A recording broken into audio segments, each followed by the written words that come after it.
नमस्कार दर्शकों, आप सभी को गणेश चतुर्थी की हार्दिक शुभकामनाएं। जैसा कि हम सभी जानते हैं, किसी भी शुभ कार्य को शुरू करने से पहले भगवान श्री गणेश की पूजा की जाती है।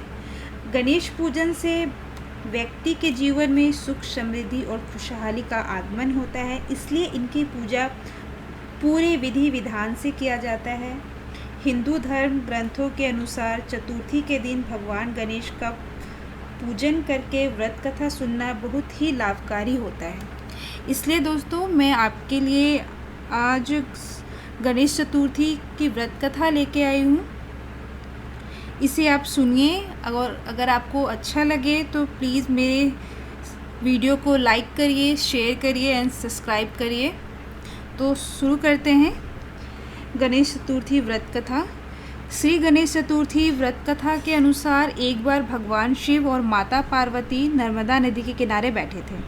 वहाँ माता पार्वती ने भगवान शिव से समय व्यतीत करने के लिए चौपड़ खेलने को कहा।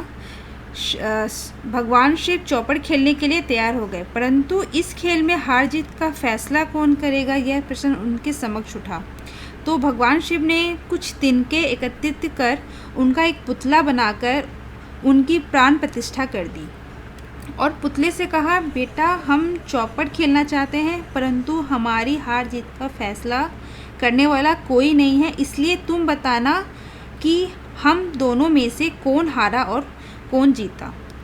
उसके बाद भगवान शिव और माता पार्वती का चौपड़ खेल शुरू हो गया।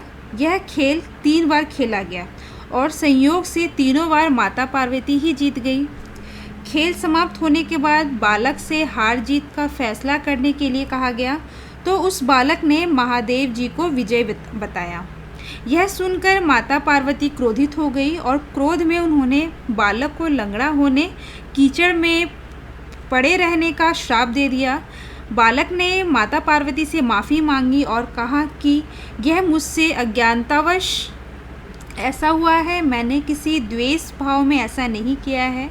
बालक द्वारा क्षमा मांगने पर माता ने कहा, यहाँ गणेश पूजन के लिए नाग कन्याएं आएंगी, उनके कहे अनुसार तुम गणेश व्रत करो, ऐसा करने से तुम मुझे प्राप्त करोगी। यह कहकर माता पार्वती शिव जी के साथ कैलाश पर्वत पर चली गई। 1 वर्ष बाद उसी स्थान पर नाग कन्याएं आईं।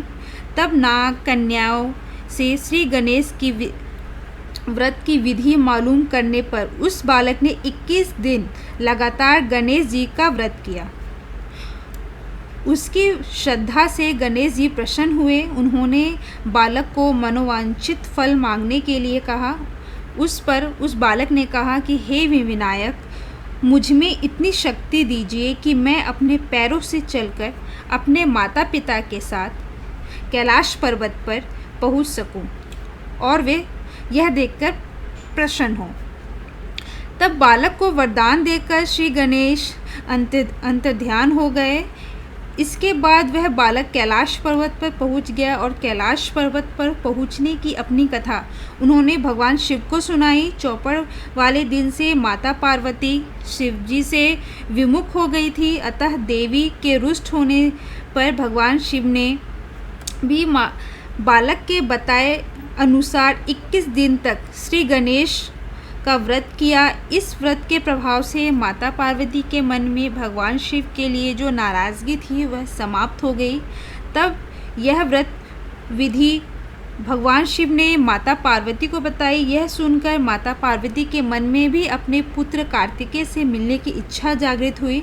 तब माता पार्वती ने भी 21 दिन तक श्री गणेश का व्रत किया तथा दुर्वा, फूल, लड्डुओं से गणेश जी का पूजन अर्चन किया। व्रत के 21वें दिन कार्तिकेय स्वयं माता पार्वती से आ मिले। उस दिन से श्री गणेश चतुर्थी का यह व्रत समस्त मनोकामनाओं की पूर्ति करने वाला व्रत माना जाता है। अतः इस व्रत को करने से मनुष्य के सारे कष्ट दूर होकर मनुष्य को समस्त सुख सुविधाएं प्राप्त होती है।